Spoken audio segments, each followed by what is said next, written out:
अस्सलाम वालेकुम। मेरा नाम गुलाम अकबर है और मैं किंग एडवर्ड मेडिकल यूनिवर्सिटी का सेकंड ईयर एमबीबीएस का स्टूडेंट हूँ। आज की हमारी वीडियो है facts, things and guidelines to know before getting into MBBS. उससे पहले हम बात कर लेते हैं कुछ आपकी कन्फ्यूजन जो आपको ज़्यादा आ रही थी, जो आपके मसूमाना सवालात थे। लाइक जो 18,000 फ़ी है यूएचएस की, क्या वो यूनिवर्सिटी की फ़ी के अलावा है या यूनिवर्सिटी की फ़ी के साथ ही पे करनी है? तो ये जो 18,000 है, ये पहले यूएचएस की फ़ीस यूनिवर्सिटी की फ़ीस के साथ ही पे हो जाती थी। मतलब यूनिवर्सिटी की जो टोटल फ़ी होती थी उसके अंदर 18,000 ये भी पे में ये भी शामिल होता था।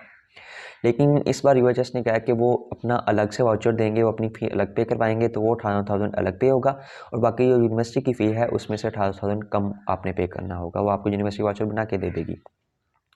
सेकंड थिंग के वाइट कोट सेरेमनी पे अपना लेके जाना होता है और किस कलर का लेके जाना होता है। तो वाइट कोट आपने अपना ही लेके जाना होता है, ज़ाहिर सी बात है। वाइट कोट सेरेमनी है तो आपने वाइट कोट ही लेके जाना होता है।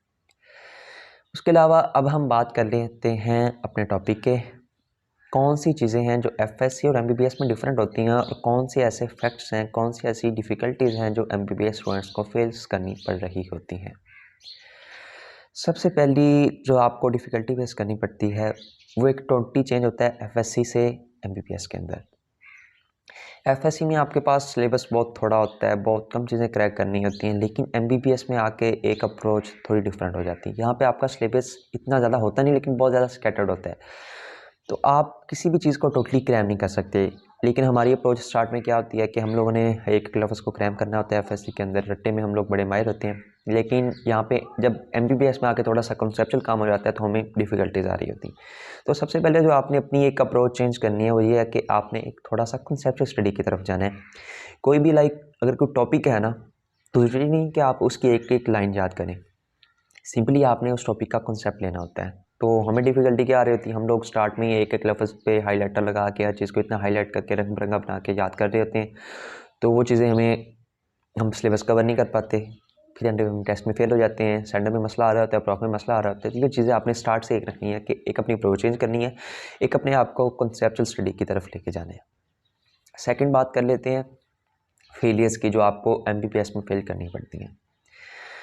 अब हम स्टार्ट में जहाँ पे जितने भी लोग आ रहे होते हैं ना, उन्होंने अपनी पूरी ज़िंदगी में फेलियर फेस नहीं की होती। लाइक रिपीटर्स हैं, उन्होंने तो थोड़ा सा फेल किया होता है एनएमडी कैट के अंदर। जो फ्रेशर्स होते हैं उनको ज़्यादा इशू आ रहा होता है कि पूरे साल क्या हुआ, मैट्रिक टॉप की, एफएससी टॉप की, एनएमडी कैट में बहुत अच्छा स्कोर किया, डायरेक्टली एमबीबीएस में आ गए। लेकिन एमबीबीएस में आके क्या होता है, एमबीबीएस में आके एक डिफरेंट अप्रोच हो जाती है। आपको बहुत पढ़ने के बावजूद भी आपको फेलियर्स फेस करनी पड़ती हैं।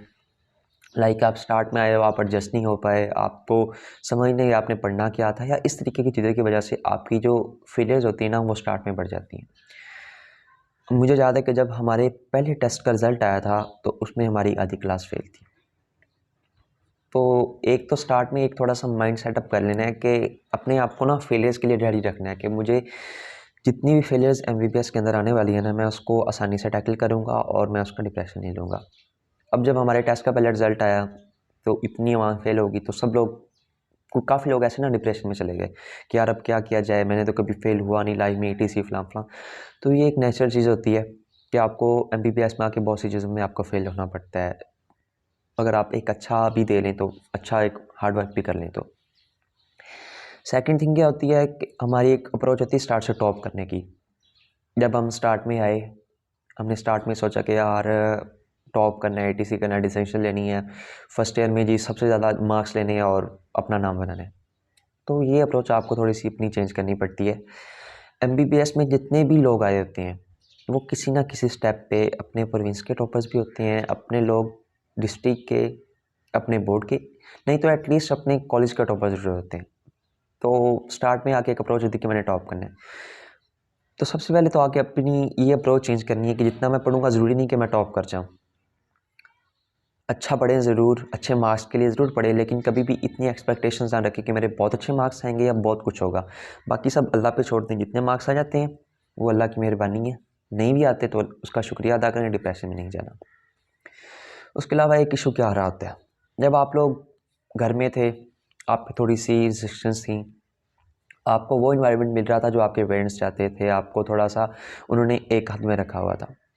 आप लोग यहाँ पे आते हैं, आप लोगों को बहुत आज़ादी मिल जाती है। एमबीबीएस के अंदर ये होता है ना कि सब कुछ आप पे डिपेंड कर रहा होता है, आप अपने पेरेंट्स से दूर होते हैं हॉस्टल लाइफ में आके।